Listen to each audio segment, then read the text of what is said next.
That day, as a heavy gray sky hung over New York City, an unspoken exhaustion blanketed the office floor. Most employees were either glued to their screens or gathering final notes from the last meetings of the day. No one noticed Clara Jennings quietly close her office door, nor the expression on her face, a carefully crafted fury, a rehearsed panic. Then, a piercing scream shattered the calm. "He touched me!" Heads snapped toward the sound. Clara Jennings, one of the firm's prestigious account executives, emerged from the hallway in full theatrics. Her blonde hair was disheveled, her eyes welled with tears, and she was pointing directly at someone, Marcus Bell. At 32 years old, with short hair, wearing a gray sweater and dark trousers, Marcus sat frozen at his desk. His fingers hovered awkwardly over his pen, unsure whether to drop it or hold on.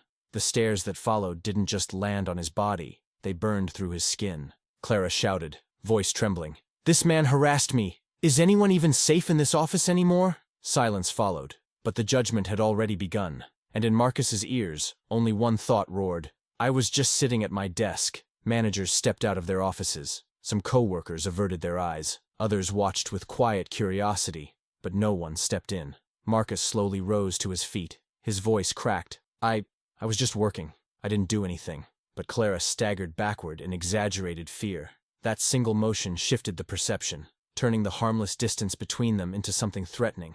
Someone nearby whispered, "Isn't that the same guy who had a dispute last year?" The rumors spread like wildfire. The truth hadn't been spoken yet, but everyone had already begun writing their own version of it. In that moment, silence became Marcus's greatest enemy. And then came another voice, this time from management. "Call the police. This isn't something we can handle internally." Marcus's face drained of color. He gripped the edge of his desk. His knees trembled slightly. He didn't move. It was as if he had fused with the floor. As the approaching sirens grew louder, the sky outside the glass windows darkened further. But inside that office, an even darker storm was just beginning. The first to hear the sirens was the janitor.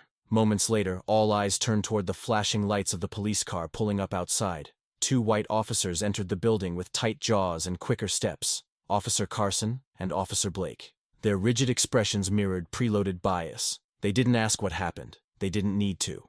A single finger pointed toward Clara, and they moved. Carson approached Marcus without pause. Black sweater, gray pants. Just like the description. Blake leaned in with a smirk and muttered, "One look is all it takes." Marcus stood upright, trying to speak. "Officer, please. I was just working. I didn't do anything." She approached. Carson cut him off, still grinning. "Sure, the innocent act. Same song in every case. Hands up." Marcus turned his gaze to his co-workers. Silence. No one spoke. No one met his eyes. His mere presence had become uncomfortable. Blake grabbed Marcus by the shoulder and pushed him into cuffs. When Marcus flinched, Carson shouted, "He's resisting.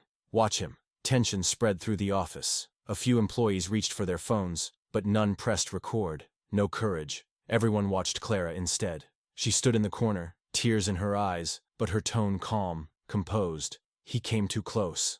I panicked. I had to scream. I had no other choice." In Marcus's mind, a single thought echoed. "I was just sitting at my desk. Now I'm cuffed, dragged into the street." As the officers shoved him into the back of the car, Blake whispered one last warning. "Next time, think twice before touching a white woman." The slam of the car door rang louder than a verdict. It was the sound of a system already decided. A gray metal table, a cracked wall under yellow fluorescent light. Marcus Bell sat chained at the wrists, the weight of pressure heavier than any bruise. His clothes were wrinkled. His eyes avoided the room, as if trying not to meet the gaze of a world ready to judge him. The door opened. Detective Moore entered, mid-50s, stern, slow steps. He didn't sit. "Marcus Bell, 32. Good job. Clean record, and now, ruined by one word. That's how it goes, huh?" Marcus spoke softly. "I didn't hurt anyone. I didn't touch her. She threatened me. I recorded it." "I have audio." Moore paused, his tone shifting. "Audio? Why didn't you say that earlier?" "The cops took me before I could explain. The recording is still on my phone. If you just check." Moore raised a hand to cut him off. "We've already seized the phone. It'll be reviewed. If it doesn't get lost." The smile on his face wasn't friendly. Then, the door opened again. Clara walked in. No lawyer accompanied her, but she didn't need one. Her story had already been validated by the silence of the room. "I asked for a document. We were alone. Then suddenly, he touched me. I was terrified. I had to protect myself." Marcus looked like he was about to shout, but stopped when their eyes met. Clara's gaze carried no guilt, only the icy confidence of someone in control. Moore jotted a quick note, then leaned forward. Listen, Marcus, if that audio doesn't back your story, you won't just be facing harassment. You'll be adding false claims and obstruction to your list. Think hard. How far can a single recording really take you? He left the room. Now alone, Marcus sat in silence, the weight of the system closing in. His only hope was that one recording. But in a place where truth can be buried or erased, nothing was guaranteed. And one question gnawed at him. Whose voice does justice really listen to? The room was packed. As the heavy wooden doors creaked open, Marcus entered with slow, steady steps. No chains on his wrists, but every footfall felt like a walk of shame. He scanned the jury. None looked like him. None looked at him. Judge Gregory Adams presided, mid-60s, gray-haired, sharp-eyed. He hadn't spoken yet, but Marcus could feel it. He'd been judged long before he stepped inside. This case reflects what civilized society can no longer tolerate, the judge declared. A so-called minor act can change a woman's life. Those who threaten the safety of our community, regardless of who they are, must face consequences. Clara turned to the jury. Her black dress, well-timed tears, and perfectly rehearsed lines did their job.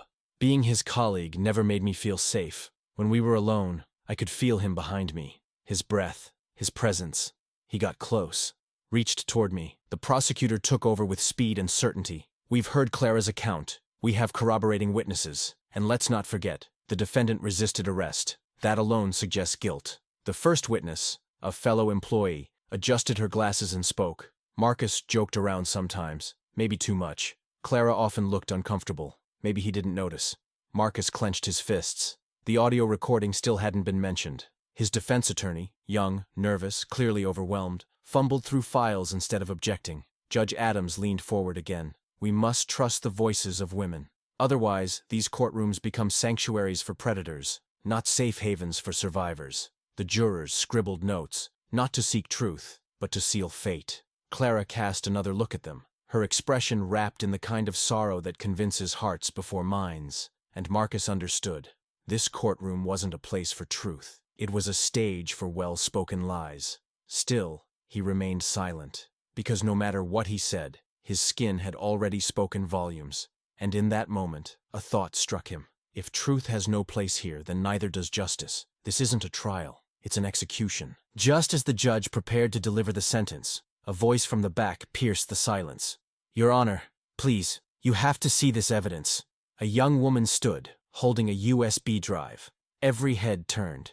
Judge Adams hesitated, then nodded reluctantly. The screen darkened. Then, the audio played. Clara's voice echoed, clear and cold. Either you be with me, or I'll accuse you of harassment.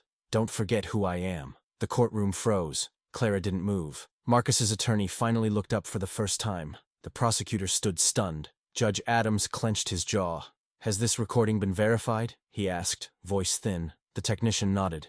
Yes, raw data, untampered. The judge leaned back. The jury deliberated for only minutes. Marcus Bell, unanimously found not guilty. Marcus looked down, his eyes welling up. No applause, just a collective exhale. A woman in the gallery quietly wept. The judge gave his final ruling. An investigation into Clara Jennings for false testimony and defamation will be opened. As Marcus walked out of the courtroom, a single thought passed through him. If this recording hadn't existed, I would have been convicted today. To the cameras outside, he said only one thing. The truth may not always speak out loud, but if it's recorded, it never stays silent.